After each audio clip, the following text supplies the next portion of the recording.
আসসালামু আলাইকুম। আজ বুধবার ৭ মে ২০২৫। স্বাগত প্রবাসী সিটি সৌদি বুলেটিনে। সাথে আছে আমি শরীফুল ইসলাম। শুরুতে থাকছে শিরোনাম। সৌদিতে ১৭,০০০ বাংলাদেশি গ্রেফতারের দাবিতে অপপ্রচার, ফেসবুকে ফের ভাইরাল একাধিক পোস্ট।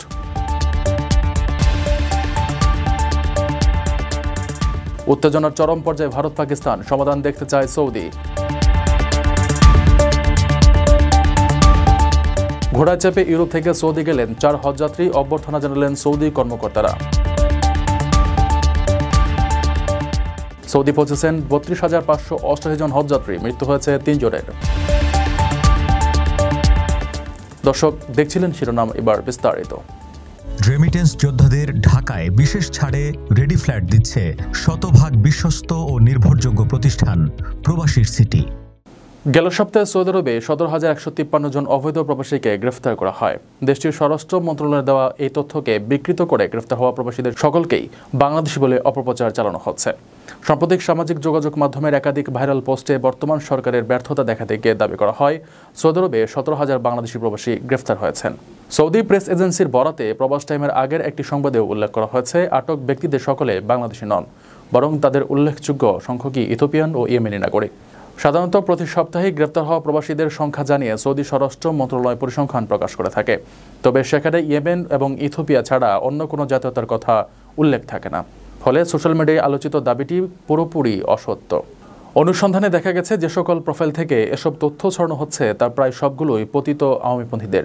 তারা অন্তর্বর্তী সরকারের ইমেজ নষ্ট করতে ক্রমাগত অপপ্রচার চালিয়ে যাচ্ছেন। বিদেশ থেকে প্রিয়জনকে উপহার পাঠান প্রবাসী শপের মাধ্যমে। যোগাযোগ করুন স্ক্রিনে দেওয়া নম্বরে।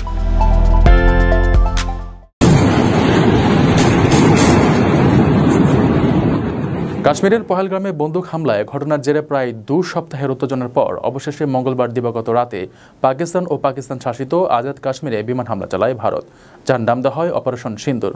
তবে ভারতের এই হামলার জবাবে দ্রুতই পাল্টা হামলা চালায় পাকিস্তান। ভারত পাকিস্তানের এই উত্তেজনা নিরসনের আহ্বান জানিয়েছেন সৌদি। বুধবার তুরস্কের পররাষ্ট্রমন্ত্রী হাকার ফিদারের সঙ্গে এ বিষয়ে টেলিফোন আলাপ করেছেন সৌদির পররাষ্ট্রমন্ত্রী প্রিন্স ফয়সাল বিন ফারহান। সাম্প্রতিক এই ঘটনাকে পারমাণবিক শক্তিধর প্রতিবেশী দেশ দুটির মধ্যে ২ দশকেরও বেশি সময়ের মধ্যে সবচেয়ে ভয়াবহ লড়াই মনে করা হচ্ছে। পাল্টাপাল্টি হামলায় ভারতের দাবি, পাকিস্তান ও পাক অধিকৃত কাশ্মীরে ৯টি সন্ত্রাসী ক্যাম্পে ২৪টি ক্ষেপণাস্ত্র হামলা চালিয়েছে। এদিকে ৭০ জন সন্ত্রাসীকে হত্যা করা হয়েছে বলে দাবি তাদের। আরও ৬০ জন আহত হয়েছে। তবে পাকিস্তানের দাবি, ভারতের আক্রমণের ফলে ২৬ জন নিরীহ বেসামরিক নাগরিক নিহত হয়েছেন এবং ৪৬ জন আহত হয়েছেন। পাকিস্তানের পক্ষ থেকে বলা হয়েছে হামলার বেশিরভাগই মসজিদ লক্ষ্য করে চালানো হয়েছে। বিপরীতে পাকিস্তানের হামলায় ভারতে ১০ জন নিহত এবং ৪৮ জন আহত হয়েছেন। পাকিস্তান জানিয়েছে তারা ভারতীয় বিমান বাহিনীর ৫টি যুদ্ধবিমান ও একটি যুদ্ধ ড্রোন গুলি করে ভূপাতিত করেছে এবং বেশ কয়েকটি চেকপোস্ট সহ একাধিক ব্রিগেড সদর দপ্তর ধ্বংস করেছে। আপনার স্বপ্নগুলো আকাশ ছুবে প্রবাসীর হেলিকপ্টারের মাধ্যমে। বিয়ে, জন্মদিন অথবা যে কোনো বিশেষ প্রয়োজনে হেলিকপ্টার ভাড়া করতে যোগাযোগ করুন স্ক্রিনে দেওয়া নাম্বারে। প্রবাসীর হেলিকপ্টার, নিরাপদ ও সাশ্রয়ী বাহনের বিশ্বস্ত নাম। চলতি বছর পবিত্র হজ পালন করতে ঘোড়ায় চড়ে সৌদি আরবে পৌঁছেছেন ইউরোপের ৪ সাহসী মুসলিম। তাদের মধ্যে একজন মরক্কো এবং ৩ জন স্পেনের নাগরিক। তারা দীর্ঘ কয়েক মাস ধরে মরুভূমি, পাহাড় এবং বিভিন্ন দেশের সীমান্ত পাড়ি দিয়ে পবিত্র শহর মক্কায় পৌঁছেছেন। ইতিমধ্যে তাদের মক্কায় পৌঁছানোর ভিডিও ও ছবি সামাজিক মাধ্যমে ছড়িয়ে পড়েছে। অনেকেই এই কর্মকে গভীর শ্রদ্ধা ও ভালোবাসা জানাচ্ছেন। কেউ কেউ বলেছেন, এই যাত্রা প্রমাণ করছে ইচ্ছা ও ঈমান থাকলে পথ কোনো বাধাই নয়। সৌদি হজ কর্তৃপক্ষ জানায়, বিমান, নৌপথ বা এমনকি ঘোড়াই করেই হোক, প্রত্যেক হাজির জন্যই সর্বোচ্চ সেবা নিশ্চিত করা হবে। ২০২৫ সালে প্রায় ১৮ লাখ হাজি হজ পালন করবেন। তার মধ্যে ৪ জনের ব্যতিক্রমী যাত্রা বিশ্বজুড়ে আলোড়ন তুলেছে। জানা গেছে, স্পেন থেকে যাত্রা শুরু করে ইতালি, স্লোভেনিয়া, ক্রোয়েশিয়া, বসনিয়া ও হার্জেগোভিনা, মন্টিনিগ্রো, কোসোভো, উত্তর মেসিডোনিয়া, বুলগেরিয়া, গ্রিস, তুরস্ক, সিরিয়া হয়ে সৌদি আরবে প্রবেশ করেছে ইউরোপের ৪ সাহসী মুসলিম। আল কুরাইত অঞ্চলের আল হাদিথা সীমান্তে পৌঁছালে তাদের স্বাস্থ্য পরীক্ষা করা হয়। তারপর তাদের সৌদি কফি, রিফ্রেশমেন্ট ও ফুল দিয়ে আন্তরিক অভ্যর্থনা জানান সৌদি কর্মকর্তারা। ৪ মুসলিমদের ঐতিহাসিক যাত্রার মূল অনুপ্রেরণা ছিলেন আবদুল্লাহ হার্নান্দেজ, যিনি ২৪ বছর বয়সে ইসলাম গ্রহণ করেন। ভূগোল নিয়ে পড়াশোনা করতে গিয়ে কোরআনের আয়াত তার হৃদয়ে গভীর প্রভাব ফেলে।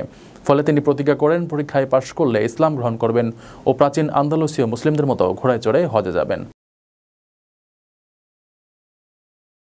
রেমিটেন্স রেমিটেন্স যোদ্ধাদের ঢাকায় বিশেষ ছাড়ে রেডি ফ্ল্যাট দিচ্ছে শতভাগ বিশ্বস্ত ও নির্ভরযোগ্য প্রতিষ্ঠান প্রবাসীর সিটি।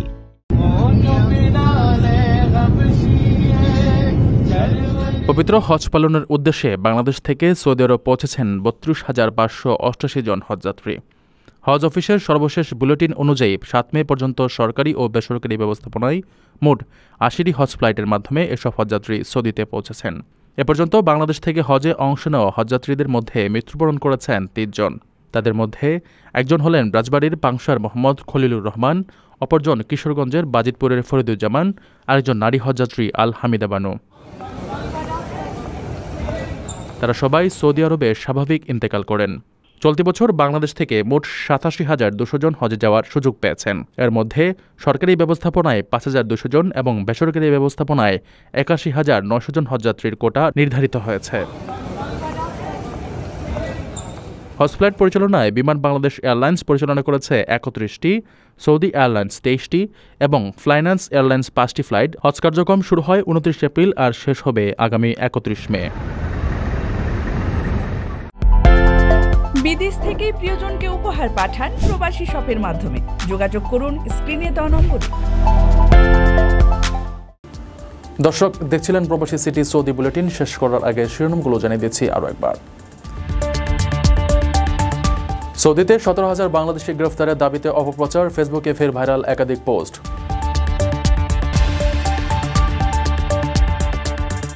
উত্তেজনার চরম পর্যায়ে ভারত পাকিস্তান, সমাধান দেখতে চায় সৌদি। ঘোড়ায় চেপে ইউরোপ থেকে সৌদি গেলেন ৪ হজযাত্রী, অভ্যর্থনা জানালেন সৌদি কর্মকর্তারা। সৌদি পৌঁছেছেন ৩২,৫৮৮ জন হজযাত্রী, মৃত্যু হয়েছে ৩ জনের। এ ছিল সৌদি বুলেটিনের আজকের আয়োজনে। প্রবাসের সর্বশেষ সংবাদ পেতে ভিজিট করুন probastyme.net, সাবস্ক্রাইব করুন আমাদের ইউটিউব চ্যানেল, চোখ রাখুন ফেসবুক পেজে। পরবর্তী বুলেটিন দেখার আমন্ত্রণ জানিয়ে আজকের মতো বিদায় নিচ্ছি আমি শরীফুল ইসলাম। সেই পর্যন্ত সবাই ভালো থাকবেন, নিরাপদে থাকবেন। আল্লাহ হাফেজ।